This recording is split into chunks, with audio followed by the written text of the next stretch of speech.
कौन थी कुब्जा श्री कृष्ण से?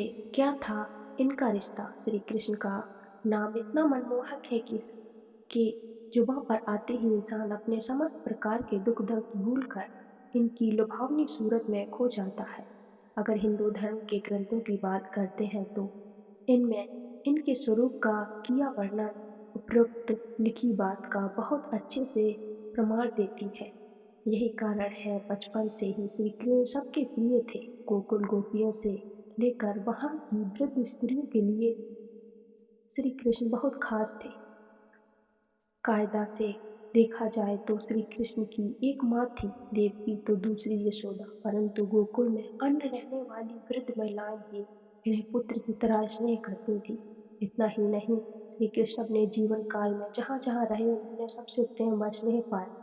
आज आपको उनके प्रति प्रेम करने वाली ऐसी ही एक स्त्री के बारे में बताने जा रहे हैं, जिसका वर्णन पुराणों कथाओं में अच्छे से मिलता है। दरअसल हम बात कर रहे हैं कंस की नगरी मथुरा में रहने वाली कुब्जा नामक स्त्री की, जो कंस की दासी थी। वे नित्य कंस के लिए चंदन तिलक तथा फूल इत्यादि का संग्रह करती थी। अपने प्रति कुब्जा की इस असीम प्यार व श्रद्धा को देखकर कंस भी अति प्रसन्न था। कहा जाता है कि कुब्जा को बहुत कम लोग जानते थे। इसके कुबड़े होने के कारण ही इन्हें कुब्जा का नाम दिया गया। पौराणिक कथाओं के अनुसार कंस के वध के दौरान श्री कृष्ण की कुब्जा से मुलाकात हुई थी, जिसके बाद उनकी यानी कुब्जा के साथ उनकी प्रेम क्रीड़ाएं शुरू हुई। आइए जानते हैं संपूर्ण कथा के बारे में। बात है, भगवान श्री कृष्ण ने देखा कि एक कुबड़ी स्त्री अपने हाथ में चंदन फूल व हार इत्यादि लेकर बड़े प्रसन्न मन से जा रही है। तभी श्री कृष्ण ने उनसे प्रश्न किया, ये चंदन व हार फूल लेकर इतना इठलाते हुए आप कहाँ जा रही हैं और आप कौन हैं? तो कुब्जा ने श्री कृष्ण के प्रश्न का उत्तर देते हुए कहा कि मैं कंस की दासी हूँ। मेरी कुबड़ी होने के कारण सब मुझको कुब्जा कहते हैं। मैं ये चंदन फूल हार इत्यादि लेकर अपने महाराज कंस के पास जा रही हूँ।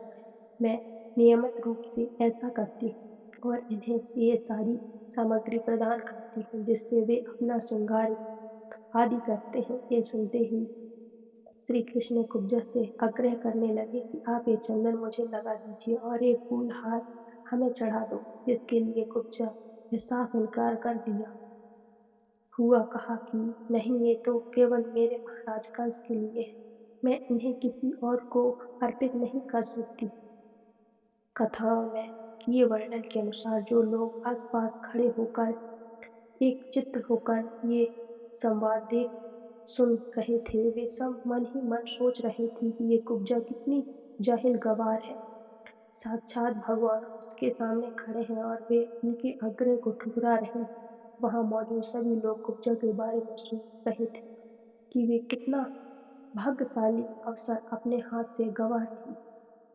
कम लोगों के जीवन में ऐसा सुखद अवसर आता है और वो है कि श्री कृष्ण को छोड़कर फूल माला व चंदन पापी कंस को चढ़ाने जा रही।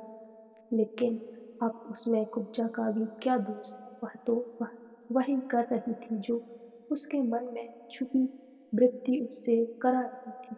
परंतु जब श्री कृष्ण भी ठहरे हठी लगे, वह बार बार उसके आग्रह करने, अतः वो कुब्जा को मनाने में कामयाब हो गए और वह कुब्जा उनका श्रृंगार करने के लिए तैयार हो गई। किंतु क्योंकि वे कुबड़ी थी, इसीलिए वे प्रभु के माथे पर तिलक नहीं लगा पा रही थी। कुब्जा की इस प्रथा को देख श्री कृष्ण ने उनके पैरों के दोनों पंजों को अपने पैरों से दबाकर हाथ ऊपर उठाकर थोड़ी को ऊपर उठाया तो कुब्जा का कुबड़ापन ठीक हो गया, जिसके बाद कुब्जा श्री कृष्ण के माथे पर तिलक लगाने में सफल हुई। कुब्जा के बहुत आमंत्रण करने पर कृष्ण ने उनके घर जाने का वचन देकर उसे विदा किया। कहा जाता है कि कालांतर में कृष्ण ने उद्धव के साथ कुब्जा का आतिथ्य स्वीकार किया। इतना ही नहीं, श्री कृष्ण ने कुब्जा के साथ प्रेम क्रीड़ाएं भी की।